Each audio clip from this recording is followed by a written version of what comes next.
Welcome to Redtastic. Story 1. So here's the deal, guys. My boyfriend, 39 male, and I, 34 female, have been together for 12 years. When we first got together, we knew immediately we had something special. However, I was working full-time, going to school full-time, and working a part-time gig. So the idea of marriage was a distant one. At least until I finished my education, started a career, and obtained more than 4 hours of sleep at night.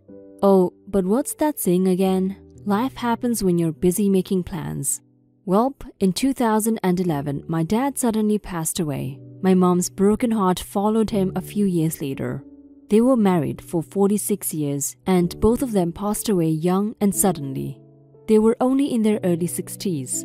Long story short, I had to quickly have an estate sale on my parents' childhood home in order to pay for their services. The quickness of everything combined by the shock and grief of things made me feel like a fire had broken out. I felt as if I had to just grab a few little sentimental things and get on with my life. So I did. My boyfriend's parents came on the day of the estate sale. I truly thought it was for support, but I learned the only reason they came was to get cheap stuff. I honestly don't blame them for coming for cheap stuff. Home tools, yard tools are expensive. But my problem arises when my boyfriend's parents wanted my deceased mom and dad's big-ticket items for free.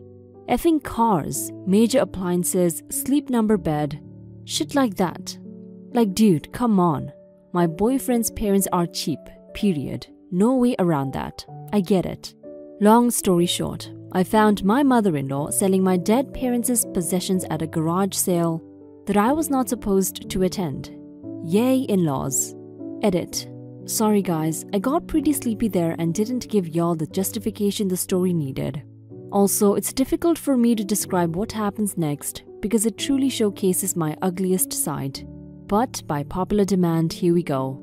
Basically, my in-laws attended the estate sale. I had to sell my parents' stuff in order to get the house on the market. They received some big-ticket items for free. One day, I pulled up to my in-laws' house to see they were having a garage sale. The first thing I saw was my mom's motorized scooter with a $300 price tag on it. After looking around, I noticed even more of my parents' items for sale. Old recipe books, my dad's teeter hang-up, and various other small things that may mean nothing to most people. But to me, these items are legit the only things I have left from my parents. I totally lost my shit, you guys. I pulled the price tag off the scooter, walked up to my mother-in-law, in front of customers, her husband, my boyfriend, and everyone, and said, "When in the F were you gonna tell me that you decided to sell my dead parents' shit for your own profit?" The look on her face was pure shock. She ignorantly replied with, "Well, I was only going to keep 1/3 of the profit. I was gonna give you whatever money was left over." Which I'm sure is probably true. I totally believed that she was going to give me whatever money was left over. But what pissed me off was the fact that her cheap ass had absolutely no idea the moral boundaries she was crossing. I looked at my boyfriend who was just standing there, watching silently as all of this was unfolding around him. I looked back at my mother-in-law and told her, "The very least you could have done is given me a heads up. If you were planning on selling my family's items, I could have at least contacted my living relatives to see if they wanted to take these things before you decided to make a buck off them."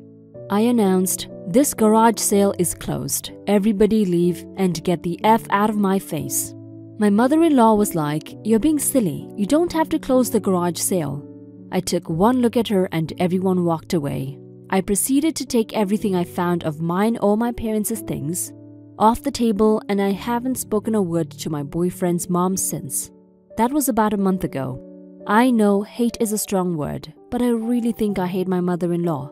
She's so ignorant and so cheap, I can't handle it. I know I behaved poorly, but I believed the severity of the situation called for a heavy dose of vulgarity and anger in order to get through to her thick skull. I laid into my boyfriend pretty well also for not chiming up and saying anything when I was on my rant. I spent the next couple of weekends at my sister's house and I'm still questioning my relationship. I just don't think I can spend a future with someone all while completely despising their mother.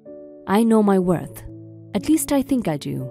Now I just have to have the balls and do what's right for everyone and leave. Thanks for hearing me out, guys, and thanks for letting me show you my deepest, ugliest side. I hope your lives are going better than mine right now.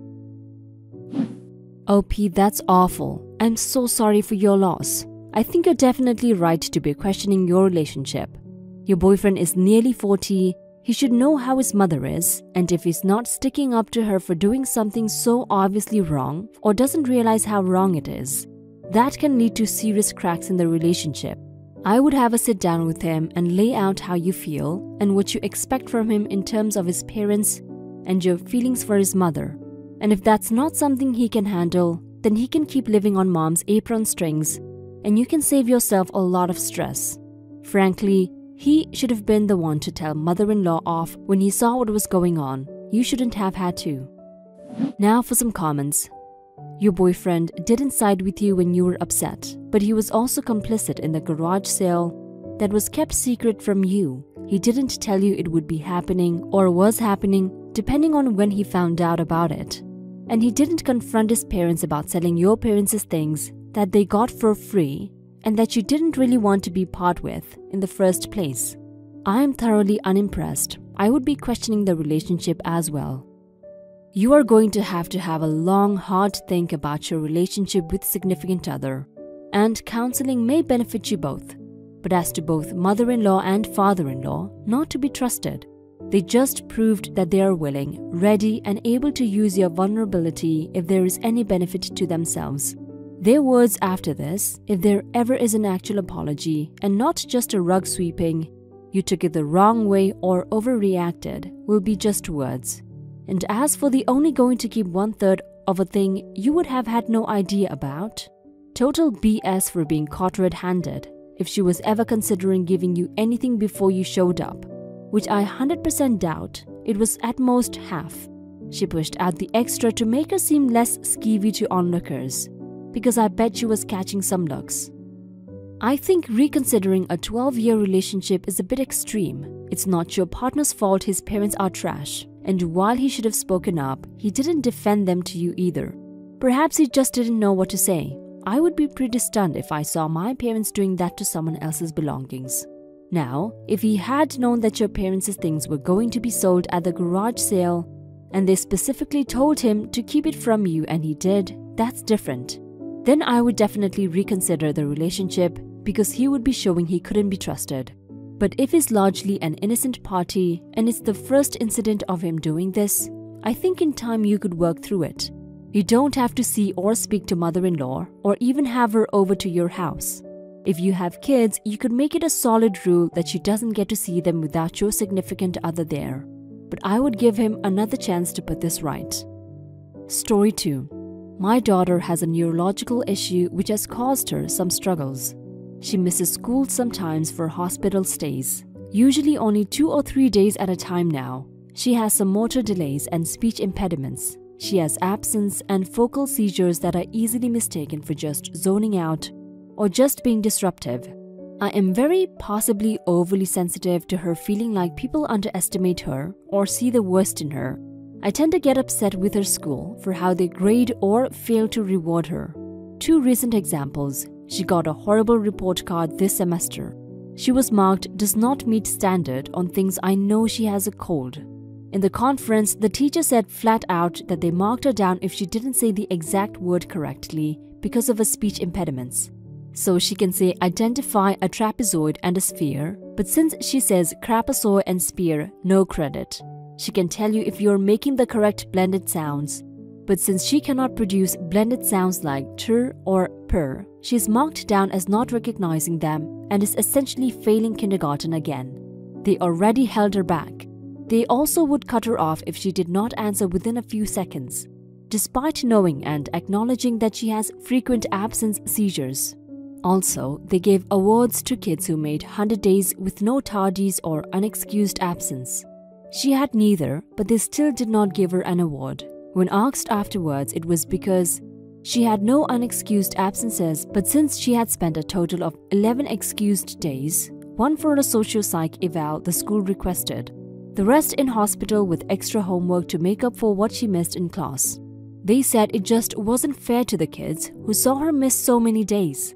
But the teacher's son, who was hospitalized for a few days more, did get an award. This particular example. My daughter loves the science fair and worked like a dog on her project. She ended up being the only kid in her grade to complete one.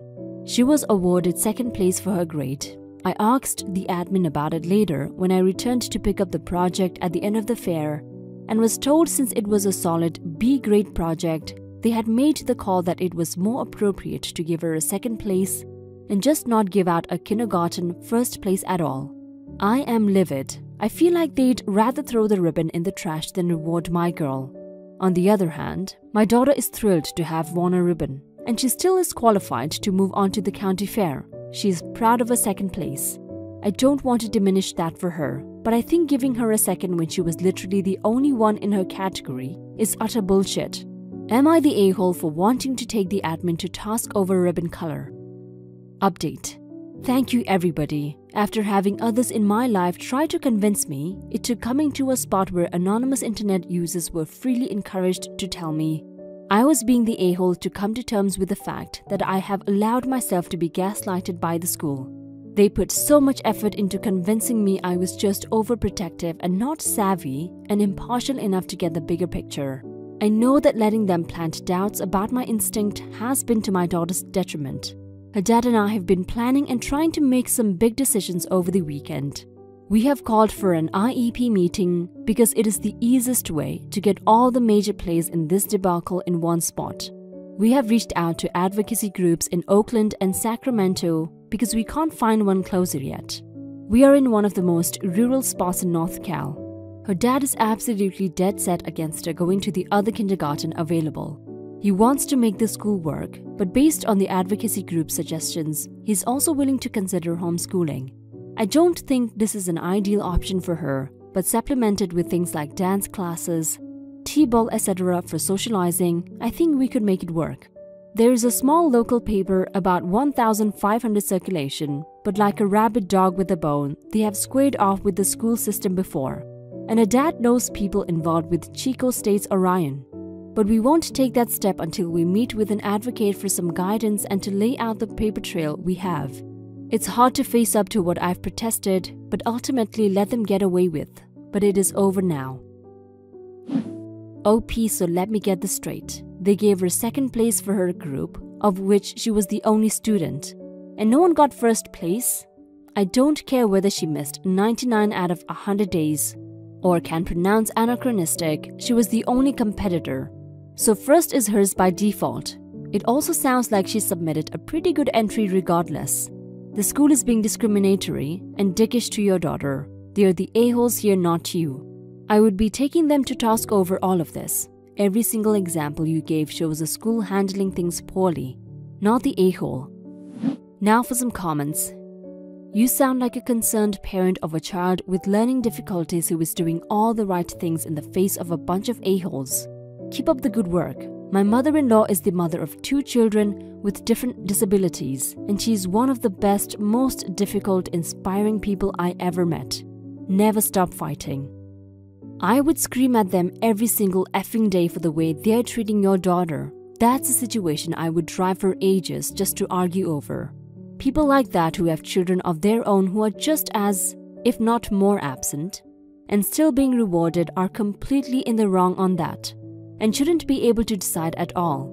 This school completely rubs me the wrong way, and I would never want to have a child I know taking classes there. All in all, you're not the a-hole, the school is. If she's the only one in the grade competing, then she's first place in her grade. Giving her second place seems like a deliberate dick move. If it's a graded project and they think it's B work, that's fine, but that grade has no bearing on her relative finishing place. If a runner runs not very fast and none of their competitors finish, do they get awarded the silver medal because they weren't running fast enough?